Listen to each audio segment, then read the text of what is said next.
FIUGP പ്രകാരമുള്ള BComലെ 3rd സെമസ്റ്ററിലെ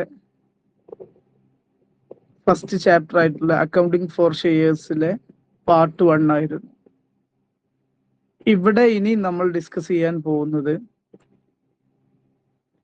part 2 capital റിസർവും അതുപോലെ തന്നെ റിസർവ് ക്യാപിറ്റലും തമ്മിലുള്ള ഡിഫറൻസസ് ആണ് നമ്മൾ എന്ത് ചെയ്യാൻ പോകുന്നത്, ഡിസ്കസ് ചെയ്യാൻ പോകുന്നത്.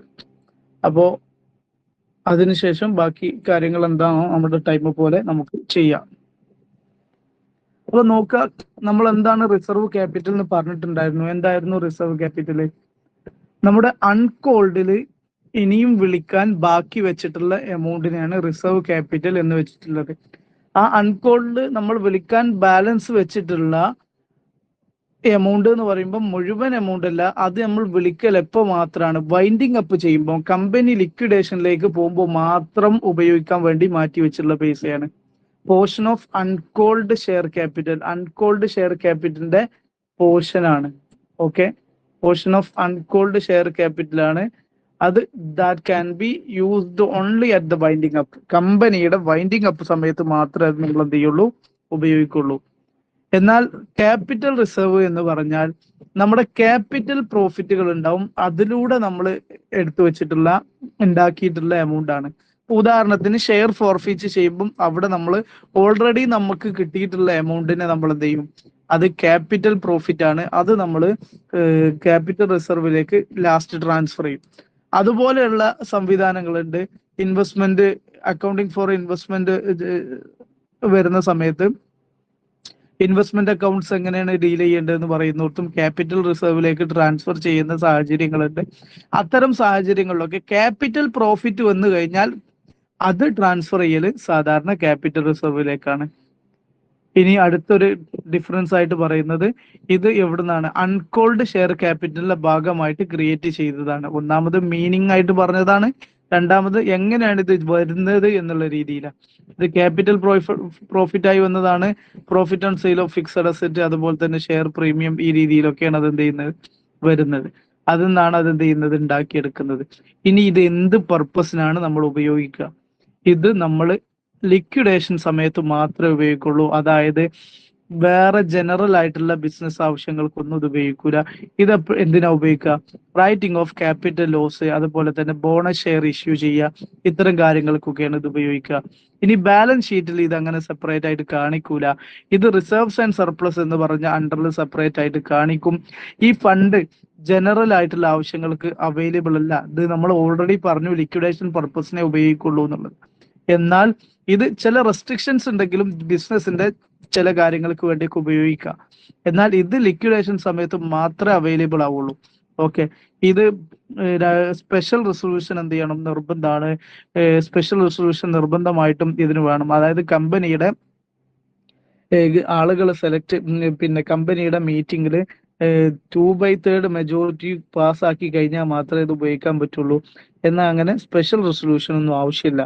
ഇങ്ങനെയുള്ള കാര്യങ്ങളാണ് ഈ ക്യാപിറ്റൽ റിസർവും റിസർവ് ക്യാപിറ്റലും തമ്മിലുള്ള ഡിഫറൻസ് ആയിട്ട് നമുക്ക് പറയാനുള്ളത്. വളരെ സിമ്പിൾ ആയിട്ടുള്ള ഒരു ടോപ്പിക്കാണ്, അത് നല്ലപോലെ എന്ത് ചെയ്യുക, മനസ്സിലാക്കി വെക്കുക. ഓക്കെ, ഇനി ഞാൻ എന്താണ് ഷെയർ എന്നുള്ള കാര്യങ്ങളിലേക്കൊക്കെ എന്ത് ചെയ്യാണ്, പോവാണ്. Meaning of shares, meaning of shares നമ്മൾ ഓൾറെഡി ചെറുതായ രീതിയിൽ കമ്പനിയും ഷെയർ ക്യാപിറ്റൽ പറഞ്ഞ സമയത്ത് ഷെയർ പറഞ്ഞിട്ടുണ്ട്. ഇനി ഷെയർ എന്താണെന്ന് ഒന്നും കൂടെ മനസ്സിലാക്കുക.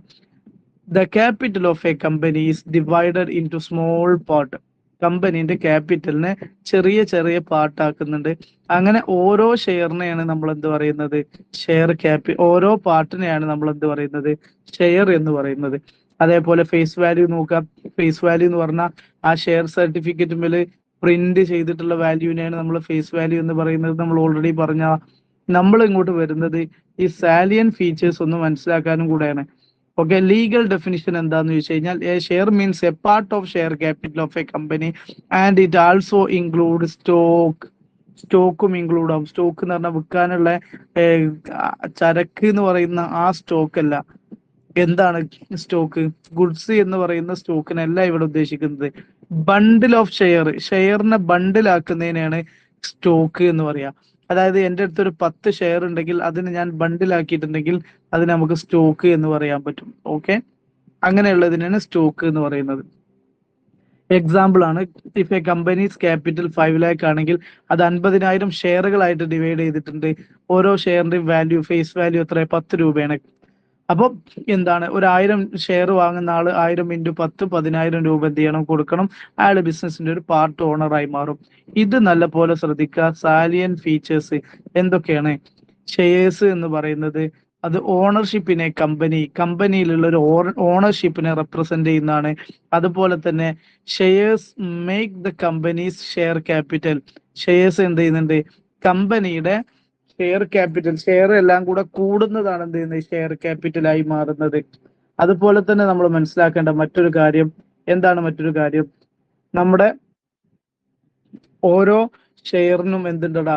ഒരു നോമിനൽ വാല്യൂ ഉണ്ട്. എന്താ നോമിനൽ വാല്യൂ എന്ന് പറഞ്ഞാൽ നമ്മൾ ഓൾറെഡി മനസ്സിലാക്കിയതാണ്. എന്താ നോമിനൽ വാല്യൂ?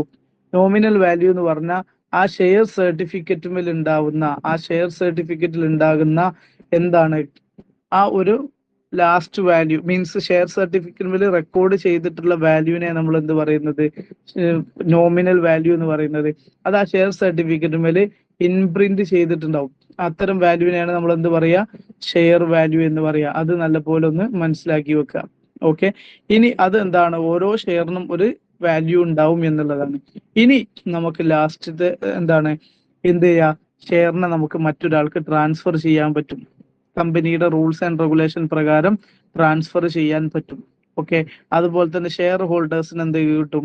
ഡിവിഡൻഡ് കിട്ടും. ഡിവിഡൻഡ് എന്ന് പറഞ്ഞാൽ പ്രോഫിറ്റിന്റെ ഒരു വിഹിതം കിട്ടും. വെൻ ഡിക്ലെയർ ചെയ്യുന്ന സമയത്ത്. ഇതൊക്കെ സാലിയൻ ഫീച്ചേഴ്സ് ആയിട്ട് തന്നിട്ടുള്ള കുറച്ച് പോയിന്റുകളാണ്. നല്ലപോലെ നോക്കുക.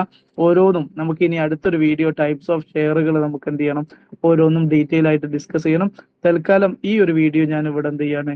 അവസാനിപ്പിക്കാണ്. ഉഷാറായിട്ട് കാര്യങ്ങൾ നോക്കി മനസ്സിലാക്കി പോവുക.